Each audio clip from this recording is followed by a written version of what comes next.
म्हणजे 100 रुपये जर खर्च झाला असेल तर 35 रुपये आपण दिले, 15 रुपये गोव्याने दिले, केंद्राने बाकी 50% दिले. बाकी कुठल्याही राज्याने पैसे दिले नाही. पण ज्यांनी पैसे दिले नाही त्यांना फायदा झाला आहे. ज्यांनी जमिनी दिल्या, ज्यांनी पैसे दिले ते उद्ध्वस्त झाले. आणि कुठे थांबवण्यासाठी आपण सर्व पक्षीय मतभेद बाजूला राहून कोकण वाचवण्यासाठी सर्वांनी एकत्र यायला पाहिजे. आणि हाच अजेंडा घेऊन मी या संघटनेची स्थापना केली. आता कोणाला काय विचार मी बोलेल तसं काय प्रश्न. करोडो अरबो रुपये कोकणातून येतात, इकडं काहीच येत नाही.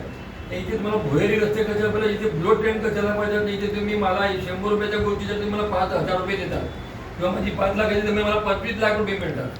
हे इथल्या करण्यासाठी पण म्हणजे तुम्हाला कुठेतरी उद्ध्वस्त करायचं, मराठी माणसाला तुम्हाला उद्ध्वस्त करायचं. आणि बुलेट ट्रेन करण्याचा अर्थ हाच झालाय की गुजरातमध्ये जॉईन झाली, मुंबई गुजरातमध्ये जॉईन झाली.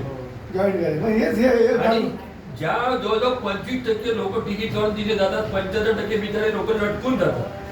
तिथे जी 1 तासाची इन्कम आहे ती ह्या रोडला समजा 1 दिवसाची कमाई आहे. पण त्यासाठी पूर्ण राज्याचा अर्थ काय